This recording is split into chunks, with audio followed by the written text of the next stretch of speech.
నమస్తే, welcome to of the record. ఉమ్మడి ఆంధ్రప్రదేశ్ విభజన సమయంలో ఏపీలో కల్పించిన 5 గ్రామాల పంచాయతీ మళ్లీ తెర మీదకు వచ్చింది. భద్రాచలం డివిజన్ సమీపంలోని ఈ 5 గ్రామాలను తెలంగాణలో కలపాలన్న డిమాండ్ పెరుగుతోంది. ఈ విషయంపై మొన్నటిదాకా సైలెంట్ గా ఉన్న ఖమ్మం జిల్లా కాంగ్రెస్ నేతలు పంచాయతీ ఎన్నికల సమయంలో హడావిడి మొదలుపెట్టినట్లు తెలుస్తోంది. మంత్రి తుమ్మల నాగేశ్వరరావు ఏకంగా కేంద్ర హోంమంత్రి అమిత్ షాకు లేఖ రాయటం ఇప్పుడు 2 తెలుగు రాష్ట్రాల మధ్య మరోసారి రచ్చకు దారితీసే అవకాశాలు కనిపిస్తున్నాయి.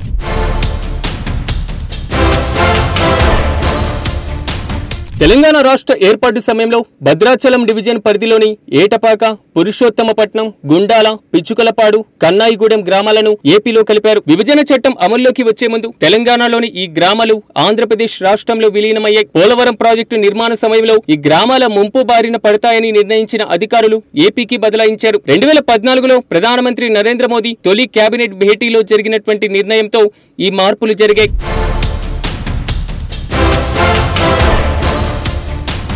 ఈ 5 గ్రామాలను ఏపీలో కలపడం పైన మొదటి నుంచి ఆ గ్రామాల ప్రజలు నిరసన వ్యక్తం చేస్తూనే ఉన్నారు. కలెక్టర్, రెవెన్యూ ఆఫీసులకు వెళ్లాలంటే దాదాపు 200కు పైగా కిలోమీటర్ల ప్రయాణం చేయాలి. ఇది ఆ గ్రామాల ప్రజలను చాలా కష్టంగా ఉంది. అలాగే అత్యవసర వైద్య సహాయం కావాలంటే గతంలో భద్రాచలం వెళ్లడానికి చాలా అనువుగా ఉండేది. ఇప్పుడు ఆ పరిస్థితి కనిపించడం లేదట. ఏపీలో విలీనం చేయడం వల్ల భద్రాచలం దగ్గర ఉన్న ఉపయోగం లేదని ఆ గ్రామాల ప్రజలు వాపోతున్నారు. దీనిపైన కొంతకాలంగా ఈ 5 గ్రామాల ప్రజలు నిరసన దీక్షలు కూడా చేస్తున్నారు.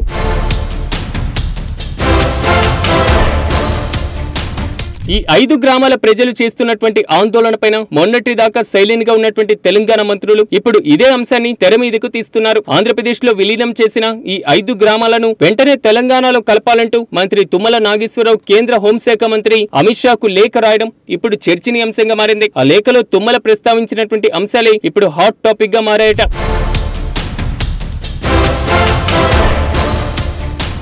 ఈ 5 గ్రామాల ప్రజలకు భద్రాచలంతో అవినాభావ సంబంధం ఉందని చెబుతూనే భద్రాద్రి రాములోరి ఆస్తులు పురుషోత్తమపట్నంలో ఉన్నాయని గుర్తు చేశారంట తుమ్మల. ఈ పరిస్థితితో రికార్డుల పరిశీలన, ఆలయ అభివృద్ధి ప్రణాళికలు ఇబ్బందిగా మారిందట్టు చెప్పుకొస్తున్నారు.